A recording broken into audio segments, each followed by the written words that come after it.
Shama, have you opened for the attendees? Yes, yes. Shall I start then? Shall I wait for Gauri to join?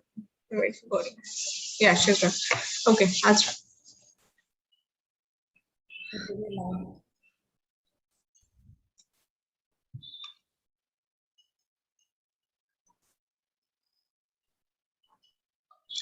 Good evening, everyone, and a very warm welcome to the Indian Rural Colloquy. This is the session on communication for better society, forging common and engaging uncommon. These are some of the associations, TRI excellence initiatives that we have. More details on each of these will be given at the end of the session. We're excited to share with you an inspirational video created by one of our own to commemorate and celebrate the 79th anniversary of India's August Revolution.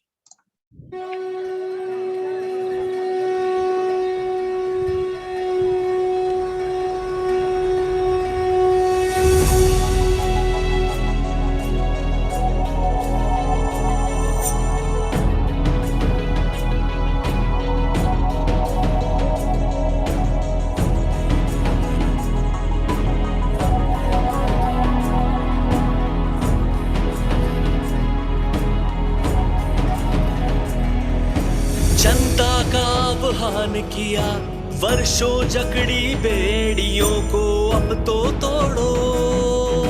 क्रांति की मशाल जला गांधी बोले, अंग्रेजों भारत छोड़ो। बहुत सहा गुलामी को अब ना सहेंगे, आजादी की बात रही वो लेके रहेंगे।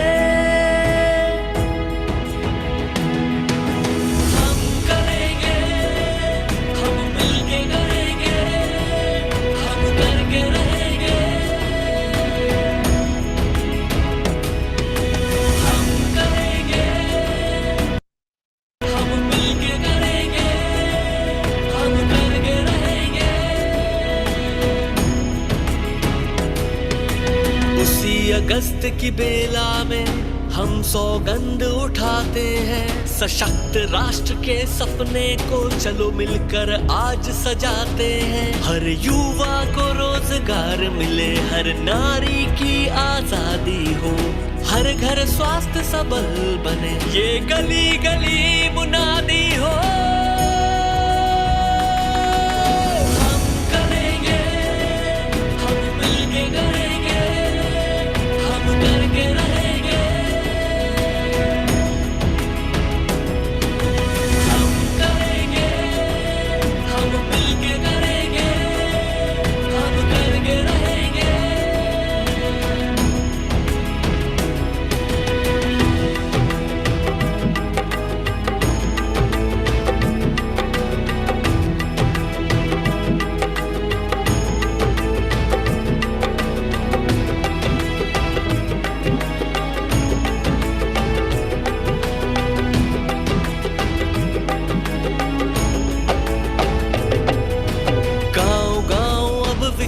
हो, जन जन स्वाभिमानी हो, देश में ना रहे गरीबी, विकास ही अपनी निशानी हो। एक क्रांति फिर ऐसी हो, रगों में वही रवानी हो, कंधे से कंधा मिलाकर सबने बस यही ठानी हो।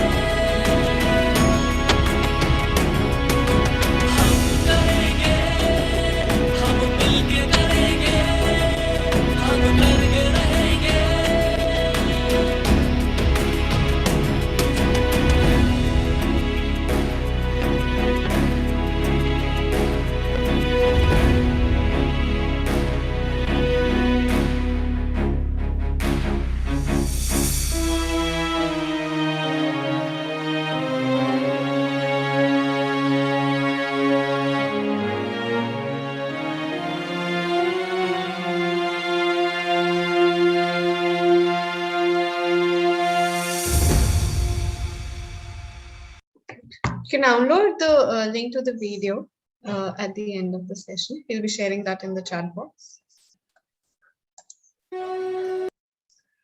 This important discussion is hosted by Julia and brings together Samrarita Shetty of IDEA, Shireen Joshi of Georgetown University, Lindy Pickett of Vidit Square, and Navneet Anand of Grey Matters on how communication can be society's instrument of forging common ground and connecting with uncommon realities, informing insights for action from the lived reality of the marginalized.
I'll now hand over the call to Gauri to take the session ahead.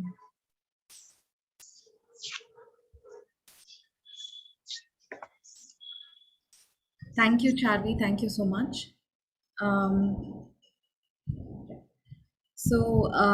We will begin the webinar now. First of all, good evening, everyone, and a warm welcome to all of you to India Rural Colloquy. We deeply appreciate that you have joined us over the past few days to actively participate in conversations that matter to rural. Today's session is very special, not just because we have such a great panel, but also because the subject we are discussing today is about our shared quest of making a healthy, empathetic, and compassionate society.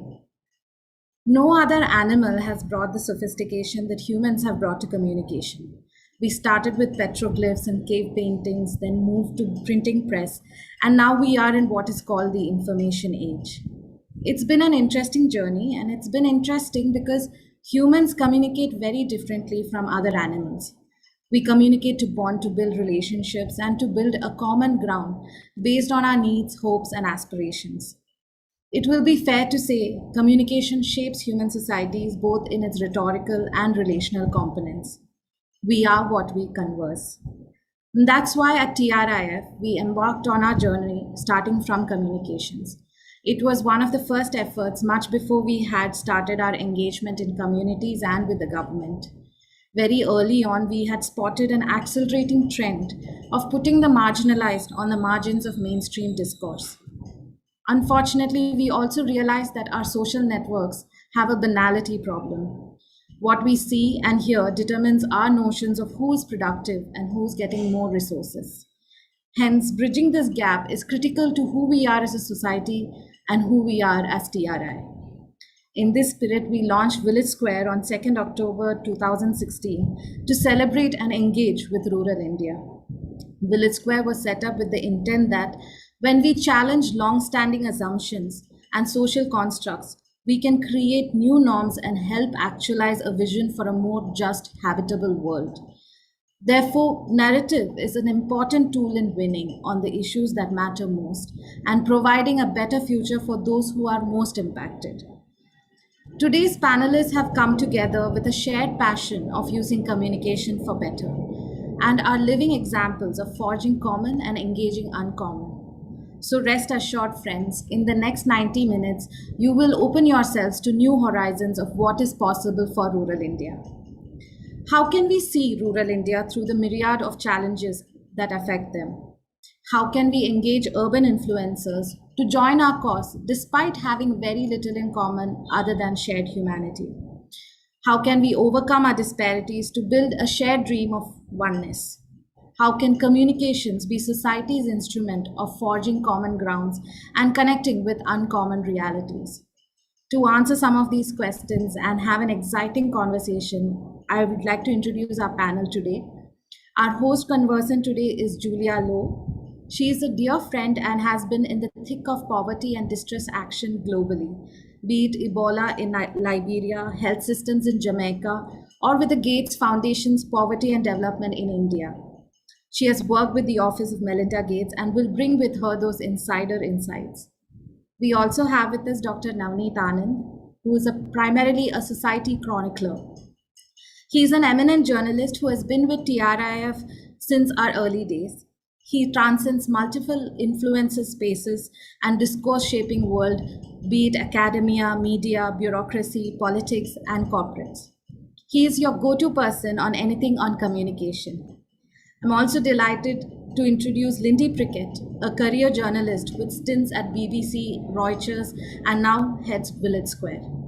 She is old school in her values, rigor and passion for engaging society, and modern in deploying multimedia technology to reach a wider, younger audience. She runs an educational news podcast called Newsy Jacuzzi with her lovely daughter Leela. Newsy Jacuzzi is a lesson in bringing life and simplicity to seemingly dull and complicated news stories. We also have with us Marinita, our foremost well-wisher. She was one of the first persons to introduce TRI backstory to the world and is a go-to person for our co-founders. Apart from her fabulous work at IDR, she also brings with her rich experience across corporates and social enterprises. A great panel and a great host. Let me not come in between this exciting and inspiring conversation. So, Julia, over to you. Thank you for that introduction, Gauri. Appreciate it. So as Gauri said, narrative is a really powerful thing. So in today's session, we'll be exploring how it can shape values, beliefs, expectations of oneself, of one and others. I think we've all experienced how this can happen in really positive ways by establishing empathy, encouraging curiosity, and forging bonds. But it can also be an incredibly negative tool, cultivating stereotypes and eroding humanity in ways that undermine fairness, tolerance, and inclusion, even further marginalizing individuals and widening social divides. So we have an incredible panel today that will explore different dimensions of this topic and how we can use innovative communications to elevate the aspirations of marginalized communities, forge positive connections, and accelerate the impact of social interventions. We'll start with just brief remarks from each of our panelists, and then have some Q&A at the end, and I can monitor the chat. So if there's something that you're curious to hear, I'll be looking through questions and can always integrate them in the end. So first, I'll go to Smarnita just to set the context for today's conversation. So India has the largest number of poor people in the world, and many of them live in rural India. And yet there's a strong disconnect between mainstream urban influencers and the issues affecting marginalized rural communities. Can you talk just a few minutes about your perspectives on why this divide exists? Yeah, thank you, Julia, and it's great to be part of this really interesting panel. Yeah, so I think the reason there is, you don't see enough of these voices, of rural India in mainstream media is because the people who populate mainstream India come from a very urban elite kind of setup, right? And over the years, a lot of the emphasis in media has been around, announcements, policy announcements. So it's either business or something that the government does, or startups and all of that kind of stuff, right? When they do cover societal issues, they only come at it when there's a big policy announcement, or which affects which affects rural communities. So if there's something around the Narega scheme, there's something around the schemes that are announced by the government, then they will pay attention to how our community is experiencing it, or they come to the rural sector and the development sector when there's a crisis, right? So when there's a disaster, when there's something really big happening, that's when the focus shifts. And I think a lot of it has to do with who has the voice, right? Like Julia, like you said initially, who has the influence, who has the voice, who has access to these channels, right? Because finally, large traditional print media, they do act like gatekeepers.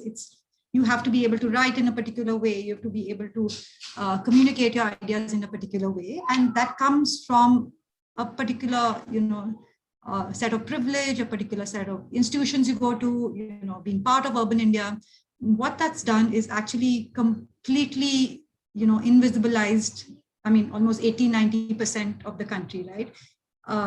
So I think IDEA, Village Square, all of us have grown from that gap, saying that the biggest impact of anything that you see happening in the country, right, whether it's businesses deciding to expand into rural India, whether it's governments announcing scheme after scheme every month, is felt in rural communities, right? But we don't hear those voices. And those voices are the ones that should actually go back into the corridors of power to kind of inform, what future decisions should happen. And we don't see that, which probably explains why some of these decisions, when they impact communities, whether they're rural or urban low income, don't translate into the way they're supposed to, right? Because there's no bottom-up feedback, there's no bottom-up voice. And I think it impacts decision-making at all levels, government, business, even civil society and the development sector. So I think there is an increasing need for us to hear those voices. And the good thing about, the being here and now versus say 10 years ago is that digital has opened up a lot of avenues and forums, right? So we all know that rural India communicates via WhatsApp. We know that, videos, right? They watch videos, they see videos. We know that audio is a medium that they converse in, right? So there's Grambani, there are a bunch of others. And so is there some way we can leverage all of this, which is not controlled by a small set of organizations and a small set of institutions, to surface some of these voices, right? To surface how communities are experiencing, their lives, how does education play out in a remote, village in, Manipur, or how does healthcare delivered in Jharkhand? We can surface those voices. And I think the challenge is then for people like us to say, once we have those voices, how do we distribute it widely, right? So distribute it to the decision makers across, stakeholder groups, but also to a really large young population. There's a lot of interest amongst the young in India to actually hear these stories. And I know that when IDEA did a content survey 2 years ago, a lot of the young people said they read IDEA and, probably reading Village Square as well as Party and stuff, is because it's the content they don't get anywhere else, right? And they are seeking this content. So I think that it then falls on us to be able to provide that content to a younger, more aware, more interested, more curious audience. And I think maybe that's an opportunity for all of us here, definitely on this panel. Excellent. Thank you, Smaranita. Interesting reflections on I think both the messages we hear and then the mediums we use to communicate them. So definitely coming back to both of those in Q&A. So Shireen, it would be great for you just to comment a bit on your perspectives on why marginalized communities have remained so far outside of the public narrative, and your reflections on how this marginalization affects rural development discourse. And we're all engaged in ways to really drive forward more proactive engagement, more proactive communication. And please just share your thoughts on what impact these efforts can have.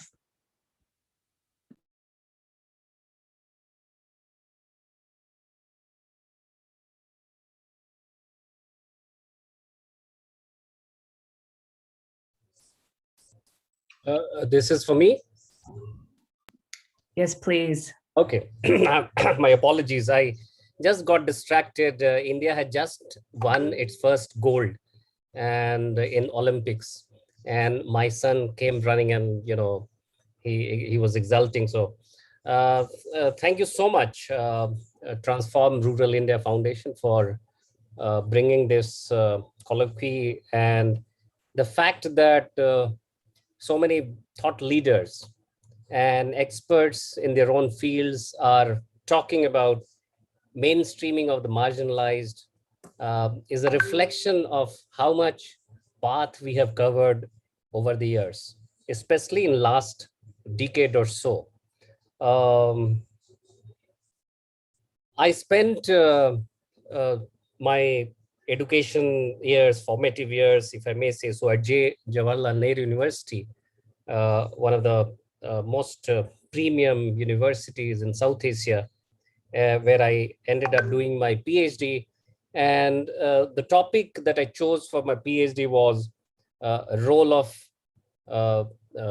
communications in nation building and in government communication and political mobilization. And I looked at Gandhi in colonial times and a gentleman called Jai Prakash Narayan, a big leader in modern India, and how they looked at how they used communication as a tool for mobilizing public opinion.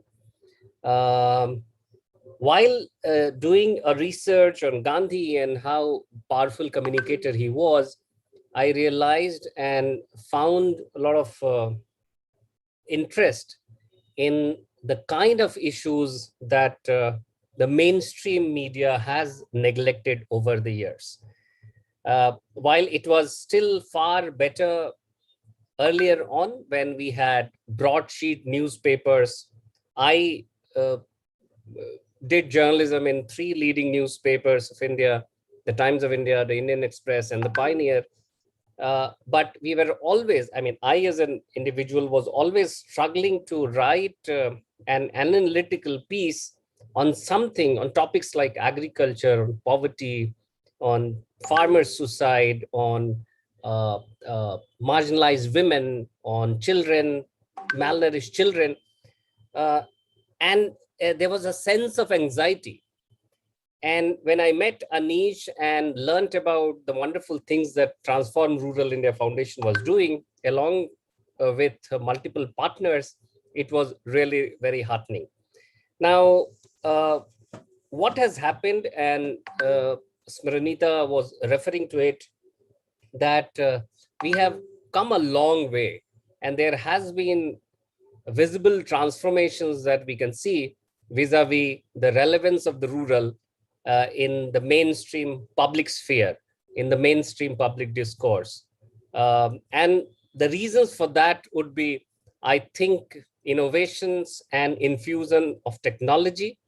I think the digital mediums have enabled and empowered many of us to bring the stories from faraway places into the mainstream.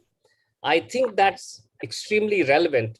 And I, having seen that transition, from a situation where mainstream media, the staple diet of our media consumption used to be mainstream, to a situation, and I would credit Prime Minister Narendra Modi for having brought about that transformation, where digital today is the mainstream medium for public sphere and public communication. Many of us are using today. So if you look at the media mix today and the kind of conversation and the kind of narratives which are emerging, I think we are very happy to see that large number of stories of the rural India, of those marginalized, or the yearnings, as well as the great work being done in rural India is coming to the fore. The narratives mix, if you may say so, has shifted largely from, if I may say so, I may be doing my value judgment, lot of frivolous stuff, of course there is an audience for that, but the Bollywoodization of the mainstream media, and it was leaving us, many of us, anxious, has led to a scenario where there has been rise of peripheral media or the mainstreaming of the peripheral media, like the Village Square.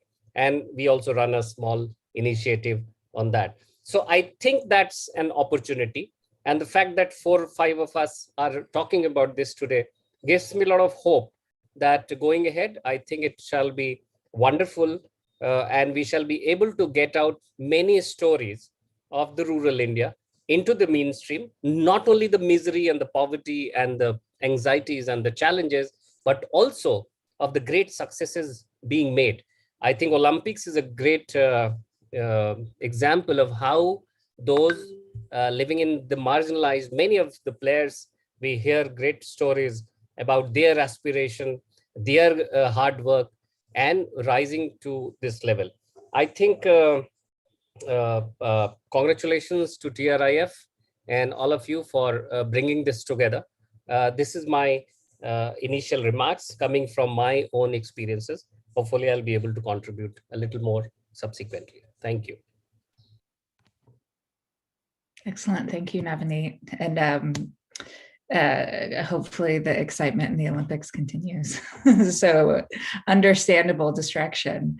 So next we'll go to Shireen, just to get your initial reflections on kind of the growing divide between urban and rural, and how vulnerable communities have remained increasingly marginalized in narrative, and how you think that these efforts we're discussing here can actually affect our development narrative as we move forward. Yeah, thank you. And I'm sorry to join this discussion a bit late. My apologies for that. What I want to focus on is, in my capacity as an economist, studying rural India through the lens of evidence and data, right, is what concerns me about what's happening with not just the rural-urban divide, but the study of marginalized populations in India, is actually the erosion of systems of data gathering. When India became an independent country in 1947, we actually led the world in terms of setting up architectures of data and data collection, even before the boundaries of modern India were fully decided. Right? We had scientists like P.C. Mahalanobis, P.V. Sukhatme, working in partnership with the government to establish pretty sophisticated data infrastructure. The National Sample Surveys were the world's first large surveys to use the methods of random sampling. You had health scientists, social scientists working together. And I do not think that these survey systems were particularly good at identifying vulnerable people. The Indian state, the constitution, wants to, envisions a casteless society. So identifying caste has always been contentious. And, the British used to go out and ask people and label people and measure people and put different jatis of India in this hierarchical ordering and declare certain people eligible for certain jobs and not others. Modern India couldn't do that, right? But what we did do is retain the practice of broad groupings, scheduled caste, scheduled tribe, scheduled caste, scheduled tribe, as we say. And we've retained that. So in a lot of these surveys, all we've ever done is ask people scheduled caste, scheduled tribe as a marker of vulnerability. So that's complicated. I'm not saying that we should have done it differently. I'm just saying that identification of the vulnerable has been done through that tool. We had excellent surveys with bad categories, right? The second criteria that people used was kind of socioeconomic status. So most surveys of India will ask about land, income, your job, how much income you derive from agriculture, things like that. That's not enough because vulnerability is not just economic, right? Systems of discrimination, systems of, and to constantly view some people as somehow having less of something that the state views as a benchmark, right? Like, I would say land is an interesting variable, right? In a neoliberal world, how much land you own and how much it's worth is a great marker of how wealthy you are. If you go to tribal India and you talk to people, land ownership historically was not the metric by which they measured their vulnerability or their identity. So I think we didn't ask them who they are. We used measures of land and assets to evaluate who's vulnerable and who's not. And the end result is that there's a lot we don't know, right? Even at the beginning, when we set up data architectures really well, this was baked into the system. Fast forward about 70 years, and you have another problem, which is that data architecture has become really politicized and really weak, right? Like successive governments, it's not all today's government by any means. Successive government over a period of about 35 years have systematically exploited the data architecture, right? To take the example, I mentioned the NSS.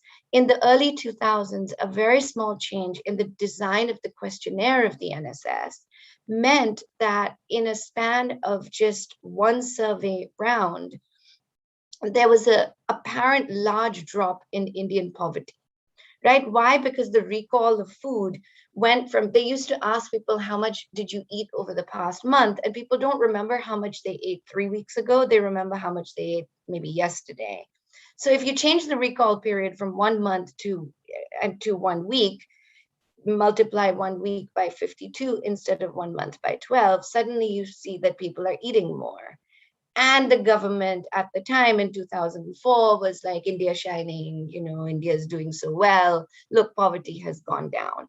It took another 10 years, right? You had Angus Deaton, you had a whole bunch of scholars come in and basically, re-examine the numbers. The World Bank got involved and there was a statistical revision of the poverty lines. But even that was so politicized, it ended up in the Supreme Court. And the end result is, there's wide disagreement on how much Indian poverty has fallen. So we were measuring it badly to begin with, and now we're not exactly able to look at trends, right? We don't know. I can give you so many examples of this. Mortality. Every population survey of India starts making tweaks in whether they're interviewing just ever married women or adult women about their pregnancies. Are they asking about live births, or are they asking about live births, stillbirths, abortions, and neonatal, even those three? And the estimates of mortality you get can be wildly different. I recently did a quick check, the state of Gujarat, right? Like the NFHS survey of 2016 and the RCH survey of 2008. Take a previous year like 2004 and say how many kids died in Gujarat in that year. 2008 asked women who had given birth 5 years before the survey. Then NFHS 4 asked all married women about their pregnancy history. You get massively different. So the same year, the same sample, you should have got identical results, completely different. So the third problem I'm alluding to is the processes of gathering the data seem to be compromised, which means that they may not be compromised in a deliberate way, but there is so much variation in how data is collected, who collects the data, what survey firm, whose brother-in-law works for who's where there are many surveys end up in the courts. So I think the problem becomes no matter what you look at, you end up not knowing. The crisis of data came out in the COVID-19 second wave. There was increasing level of lacuna, blind spots in terms of what we know about Indian morbidity, what we know about Indian risk factors. And we didn't even know a whole lot about population level comorbidities in India before the pandemic. So I would say that one of the biggest challenges we have is to bring scientists back into the folds of data collection. PV Sukhatme and PC Mahalanobis, they were doing the best job they could back in 1947 and conditioned on the constitutional protections for privacy and caste, and they did the best they could. At least let's not erode those, because I think what's happening in the world of communication and media is too much deliberation on rural India is having without solid facts. There's narrativizing, there's personal stories, there's first person narratives. And I like that. I myself am in the middle of doing that for Georgetown students who I teach.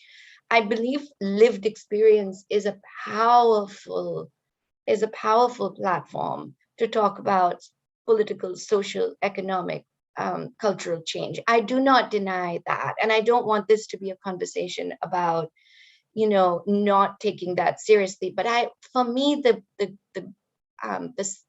sky is lived experience backed up by good data, so that we don't overinterpret the lived experience to be something it's not. We situate lived experience, and we know how many other people might have that kind of lived experience, and we can interpret and infer the right things from people's lived experience. So at the risk of sounding like an economist, I would say a mixed methods approach, quantitative evidence together with lived experience, qualitative, personal anecdotes are really powerful. I don't think it's any of our faults that the data architecture has weakened, but I think we have to be super aware. We have to be super aware that whether it's poverty, mortality, a simple thing like snake bites. There are a lot of snake bites in rural India, and Indian surveys don't measure snake bites as a cause of death.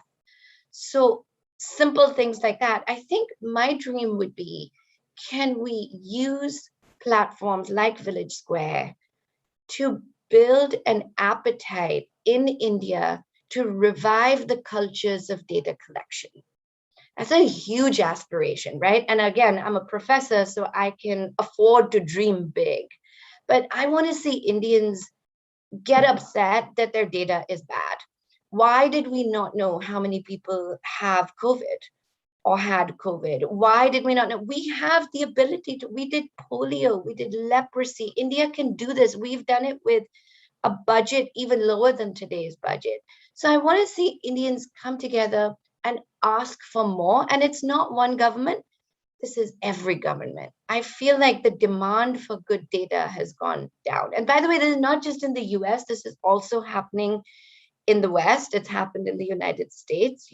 There's many forms of data collection that didn't happen in the pandemic. And I was left like shocked. Like even now, is the CDC tracking mild infections of COVID? The answer is no. So the erosion of credibility, the erosion of science is a big, big issue. So maybe I'll stop there, and I've put out a big aspiration, but I think Village Square and platforms like Village Square have a role to play, but I'd like to see them be leveraged to want better for the country in terms of, okay, we're going to give you a personal narrative, and here's what it means for what we don't know and what we need to know. Thank you. Thank you so much, Shireen. Really appreciated that long view of how the data systems have evolved to really track and tell these integrate trends in with stories and how people understand social change, which is, you know, one of the most complex things, intergenerational things that we are seeking to understand. So lots to come back to in the Q&A on that. And then lastly, we'll move to Lindy Prickett. And Lindy, I'll ask you just to reflect on the kind of growing divide with the younger generations, and based on your career and experiences with journalism and mixed media, what your perceptions are of how, what the younger generation thinks of rural India, what mechanisms and mediums we can use to ensure that they're interested and invested and engaged in really salient issues that affect rural and marginalized communities. Thank you. I think, as has been stated already, there's a little bit of a shift now between the youth of now and the younger people from 10 years ago. That there might be a sort of more activism streak happening right now. It's maybe popular, it's trendy, and that should be leveraged. But let me go back a second and just talk from my experience of being a journalist in a newsroom, following a little bit on from what Navneet was saying too. In the newsrooms right now in India, you're right, actually, and Smriti said it too, there isn't a desire to have the voice of rural India, because everyone right now is looking forward. There's the aspirational trend and the aspirational drive. So in a newsroom, yes, sometimes the stories of rural India will be done, but they're always kind of put on the back burner. And I'll be honest and say that there's a phrase that's often used about some of the stories that might have been covering rural India: dull but worthy. So there's an understanding in the journalism network that these are worthy stories and we shouldn't do them. But there is a sort of also understanding, a counter narrative understanding, that they might be a little dull and they might turn people off. Because I think what's happened in India, there's been such a massive galvanization to move forward in the last 20, 30 years, and everybody wants it. They're leaving the village, they're going to the urban areas, they're buying washing machines, they're going to cafes, they're having coffees, they're wearing blue jeans, they're living the life. They're not necessarily always wanting to be looking back at what their cousins or their mothers or their uncles are doing in the village. And that's reflected in the media as well, because at the end of the day, the media is going to give people, to a degree, what they want, because they got to sell the papers, or they've got to get the ratings. So there is often a reflection going on there. And I think the voice of the marginalized gets left out because there's this desire to always be looking forward and looking at the aspirations that we can have. I will say that often what happens is the foreign media do the stories of rural India, and sometimes they do them really well, and sometimes they do them with the old tropes and the old cliches and the old the kind of Mother Teresa angle. I just heard that yesterday in regards to India. There's still, I'm in America at the moment, and there's still this idea of the Mother Teresa India. And as you know, in mainstream media, man, they don't want to go there. They are not looking at the Mother Teresa India anymore. They're looking at javelin throwing India. They're looking at going for gold. They want that story. So I think that when we reflect on how to change that, the biggest thing that we can do is try and figure out what are the similarities between what's happening in the village and what's happening in urban India. And there are a lot. There are a lot of similarities, and we need to tap into those to kind of build the bridges. I think that there's too often a them and us situation. There's too often a sort of, well, they're so different there, and they have so many problems there. Whereas over in our life, we don't have the same set of problems. And I think we need to bridge that gap. I think that when I was talking about foreign media covering the stories more often, sometimes I have found in my 12, 13, 14 years living in India, there's a resentment often of urban Indians, and certainly in the media, but also with urban Indians, that the foreign media are covering these stories, that the foreign media are constantly going on about the problems in the village and the problems with drought, or the problems with sexual violence in the village, or the panchayats who use caste to denote how they're going to treat people. And I think that a lot of modern urban Indians get resentful that there's this constant old cliche used. So again, I think what we have to do going forward is figure out what links us as opposed to what divides us. Look, we can't run away from problems. We can't always only do happy stories. We do need to expose some of the problems and figure out how to go forward with them. But I think we can kind of see a little bit more of the well, okay, Navneet, you said it when you talked about the Bollywoodization of the media. Okay, that's there. We can't, that genie's let out of the bottle. We can't go back. So let's play them at their own game, and let's beat them at their own game. You want to give sort of, you know, a more sort of popular, interesting take on the youth, on the kids. Well, why can't we do that in the village too? It's not as if they don't have interesting issues or relationship problems, or they're not interested in music, or they don't have the same kind of issues that are portrayed in the Bollywood movies and on page 3 as well. I think we need to just find out how to humanize people, make them relevant, so that there's not this them and us divide anymore. I have a lot more ideas about how to do that, but I think that maybe we can get into the discussion, and then I can sort of throw some of those in. But just as a quick teaser, I think that we need to, you were talking about trying to get, how are we getting the youth more involved? We need to change the medium. We can't just be using the good old website and the internet and our place and hope people come to us and come to our website.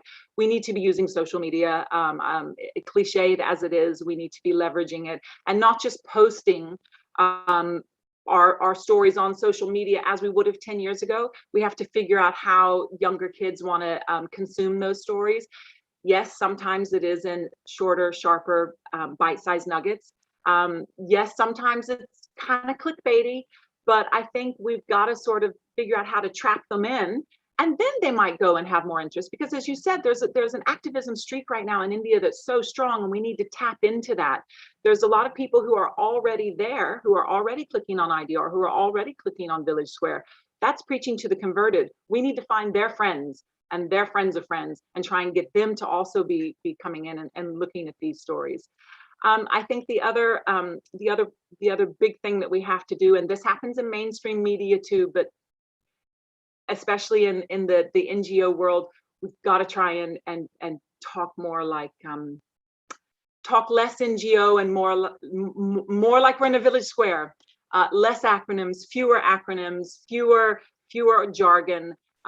And we need to talk in more human terms without throwing the baby out with the bathwater, Shireen, and not losing our data. So we can start with the human story at first and then bolster it at the bottom with our data. So I think those are some ideas going forward to try and figure out how to get more people interested, and younger people interested in what's happening in the village.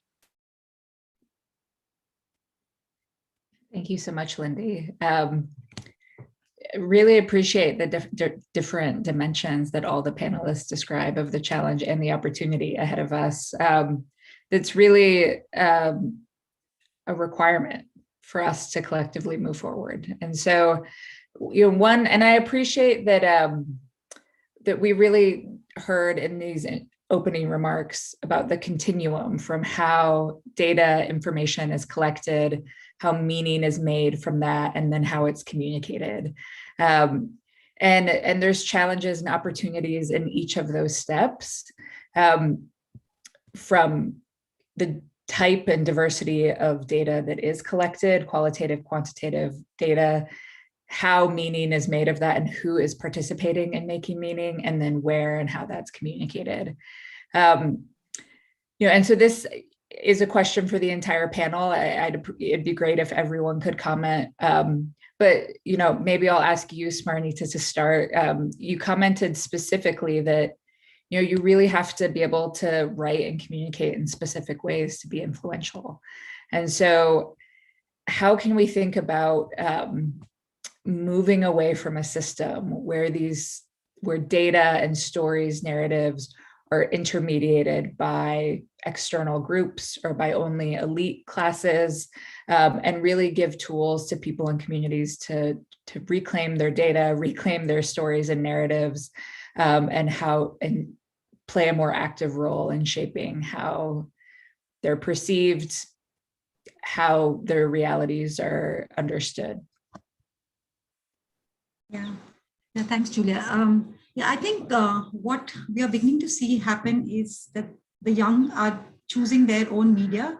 So if you look at all of us, right, all of us have 15, 20, 25 years of experience in journalism. A lot of the people running mainstream media are people, in our age brackets, with a similar kind of experience. And I think we don't understand the young fully, and they're choosing to not read publications, definitely like mainstream media and us, right?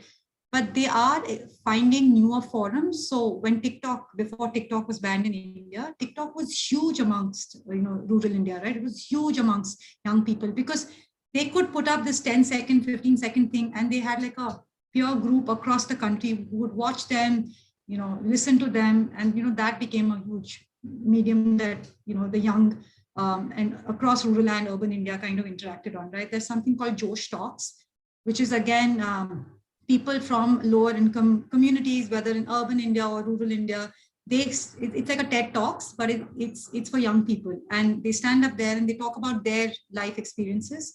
And it is, again, a huge audience. I mean, the numbers that Josh Talks has, independent digital outlets like Scroll and Wire are not a match, right?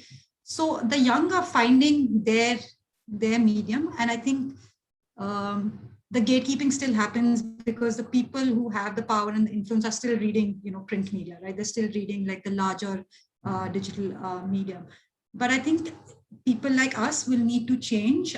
Something that Lindy said, right? We can't expect people to come to us. We will have to go to them. So if they are on Instagram Reels, right? If they are on WhatsApp, if they are, listening to audio, and if they're watching YouTube videos, our content has to be on those platforms.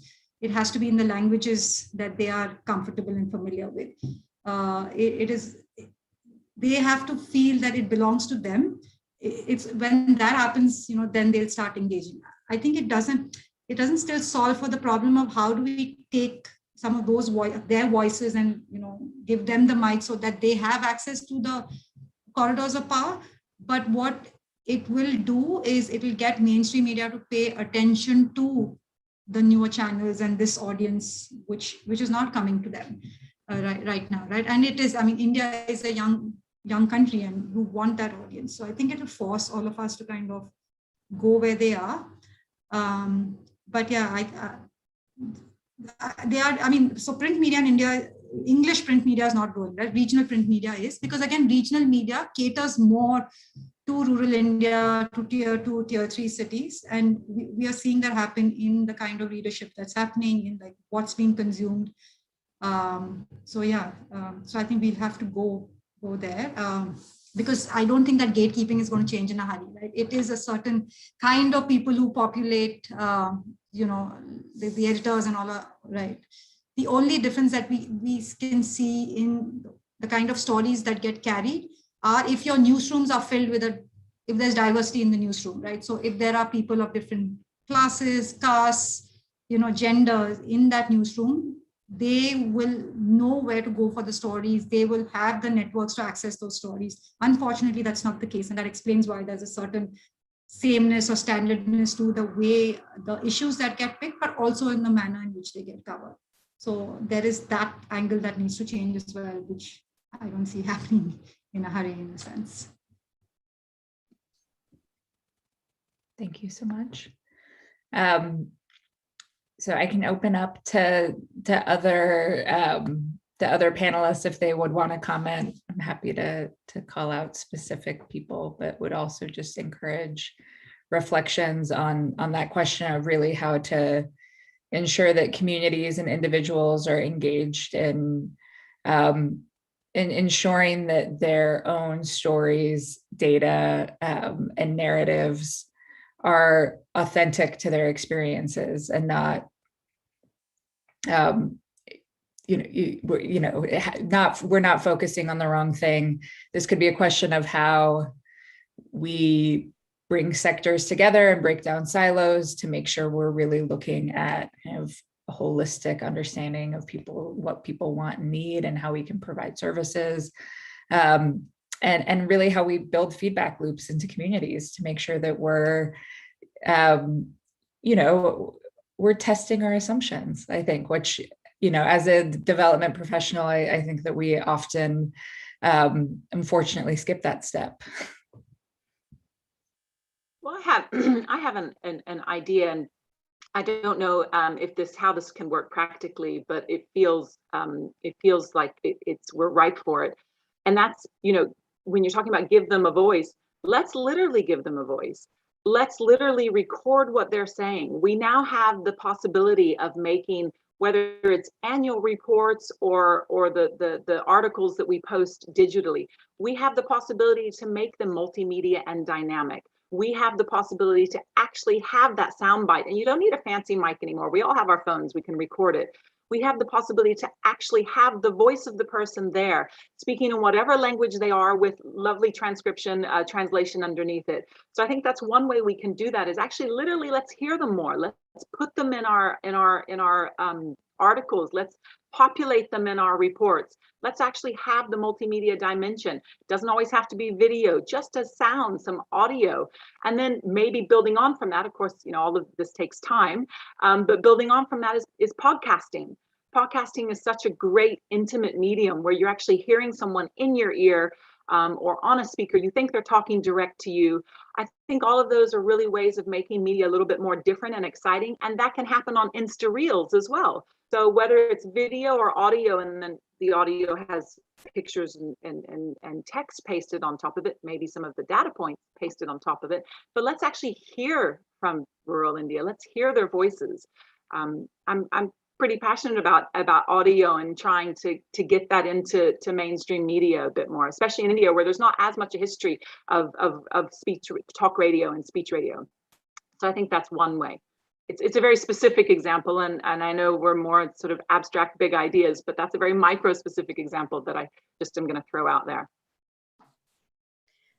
So just a quick thing to add to this, what I would say would be interesting is to, Lindy, what you're saying, audio, everything we're talking about, but to really try to capture voices, not on, did you benefit from this solar lantern, or did you benefit from Narega, or did the Asha worker visit you when you were pregnant? I think those come across as not interesting because they're responsibilities of someone else. They're not relevant to a lot of people's ways of thinking about activism or thinking about identity, or they're not, as you said earlier, they're not interesting. So the alternative, I would say, is to frame some questions on how people see themselves. There is such a theatrical dance in India about wanting to be categorized as one group or another group, because then you get eligibility for program. I remember when there was a big fight over who gets to be a backward district, right? Because then if you're coded as a backward district, you get all this extra money. Okay, backward district is a really horrible way of constructing identity, right? And that's not how people over there see themselves. I remember working in a backward district, and the jarring difference between the label backward district and the kind of pride in oral history, ways of living. A lot of people are typing in the chat, art, right? Paintings, songs, music. I mean, if local musicians in India got their due, poverty in India would go away, right? It would go down by dramatically, right? If local indigenous Indian art got its due, so much would look and feel different in rural India, because art is, I don't know how we survived colonial rule with art forms intact at the grassroots level, but we did. And that's one of the biggest accomplishments of the Indian civilization, is colonial rule did not take that away from us, right? So I would say asking people, talking to people, not about the categories and government, scheduled caste and government schemes, and did you get Aadhaar card linked gas stove and this and that, and high yielding seeds, and those are great things, right? But they're technocratic. What a voice can bring, if you're going to go out and talk to people and really get lived experience, I would love to see more stories about how people even see themselves, right? How do they, and that's something I think we don't do enough of in the Indian media. We first decide who a person is, and then we go talk to them. And I think, Srini, what you're saying is so interesting, because what you're saying is that Indians have figured this out by taking claim of platforms and telling that story themselves. But maybe we can have, researchers go through some of those stories and pick out vignettes. How does a woman see herself? Not as just someone illiterate, underserved by healthcare, a mother, someone who should be getting prenatal care and antenatal care, or non-compliant patient, or malnourished, or, participating in a rural scheme. How does she really see herself? I mean, those are fascinating conversations. And I think, in India, we don't do that enough, I feel. We, meaning collectively, we don't talk to each other by letting the other define their own label. But also by not always being a label, not always being an identity, but being a human. I think that that's a super good point. Yes, I didn't mean go and ask the question that's on the census or on the data collection point or whatever. But yes, how do they feel about something? Or tell a story. We are humans are storytellers. That is what makes us different from all the other species. We rationalize and we storytell in order to exist and to work with each other. Let's hear those stories. Let's get people to tell those stories, not just how they're struggling because they don't have electricity, but what's their daily life like, and how is that sort of, let them paint a picture. But I think, Shireen, that's a really good point about actually asking them how they see themselves. That's a very good point. I've written that one down. Good point. I had a short point to make, Julia, and that was about when talking about the mass mainstream media. I think we tend to get inclined towards thinking of the mainstream English media. According to me, I think there is a vast mass media minus the English media in the Indian context. Those are the regional media. And if we combine the regional media and the digital media in the current context, I think the predominance that the mass media, so-called the mainstream English media enjoyed is in dangers. One of the participants, in fact, raised this question also, at how mass is mass really.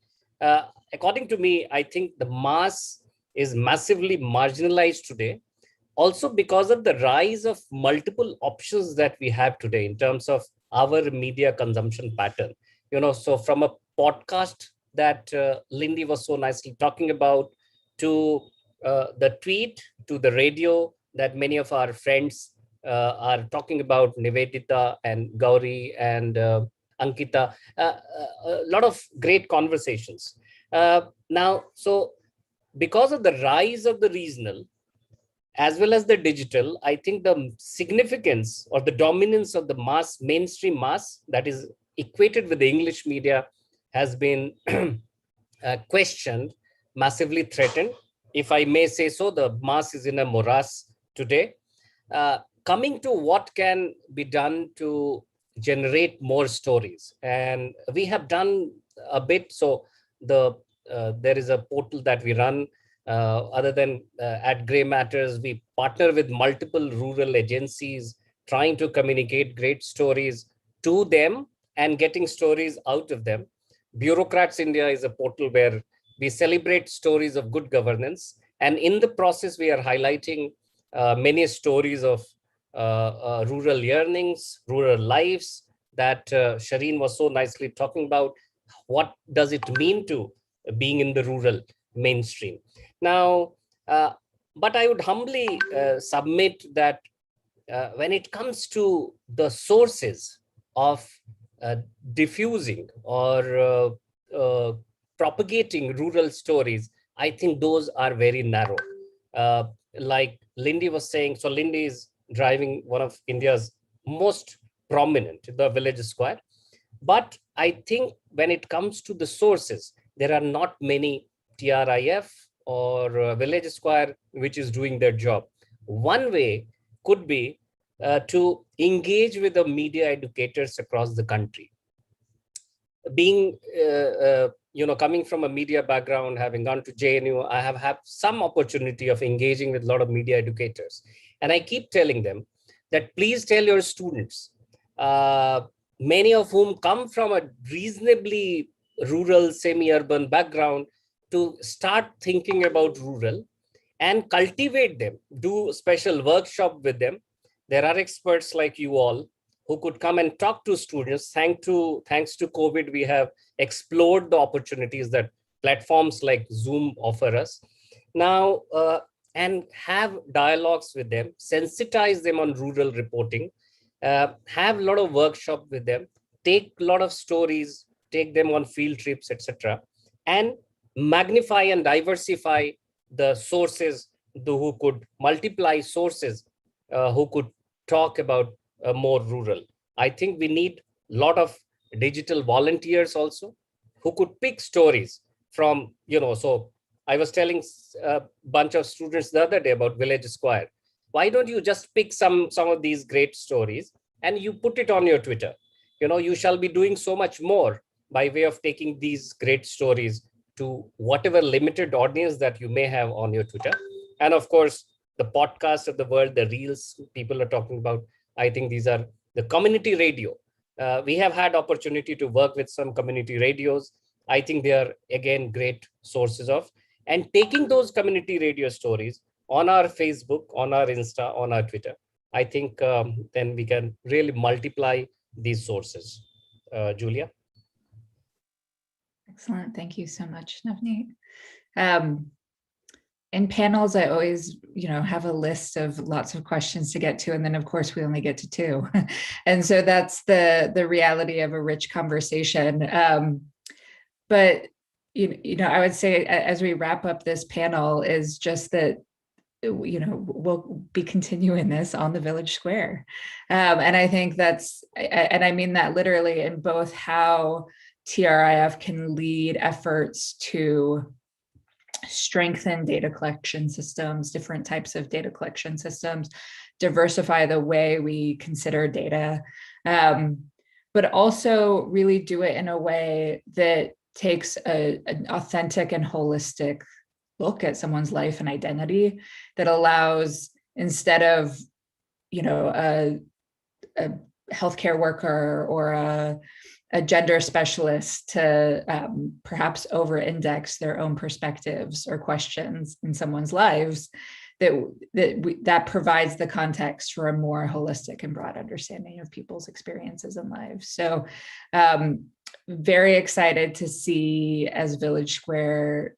grows and accelerates in the coming years, how it can play a leadership role in India in all dimensions of this challenge, and from how information is collected, who gets to participate in making sense of that information, and making meaning of it, and then how it's communicated and distributed to really diverse audiences, geographically diverse, but also different sectors and parts of society. This is I appreciate that the history of Village Square is really acknowledging that we can't have transformation without broad social change. And this is the start of that. So, so the conversation will continue. So just thank you so much. And I send it back to Gauri maybe to wrap up, but just thank you so much for everyone's participation and incredibly thought-provoking comments. It could have been, I made it through 2 of my 12 questions. So as expected, but look forward to maybe posing these questions actually to everyone on the panel. I was going to say online, but I would say maybe one theme is on mixed media. So Gauri, I'll just send it back to you to perhaps wrap up. Right. Thank you so much, everyone. Thank you so much, Julia, for hosting this discussion. It was a very diverse panel. There was a wealth of experiences here, and that was very visible in the conversations as well. At least for me, I gained a lot of perspectives from your experiences, and I'm very grateful for that. And the chat has also been buzzing, and I think that is also a testament to how rich the conversation was. So thank you so much for taking your time out and coming here and engaging with us. And we look forward to having you more often and have more detailed discussions around this. And I think that's something that we need to do. And of course, thank you everyone who's part of this discussion today, everybody who's heard us. Thanks for taking your time out on a Saturday evening and engaging with us, and that's also been delightful. That's all, and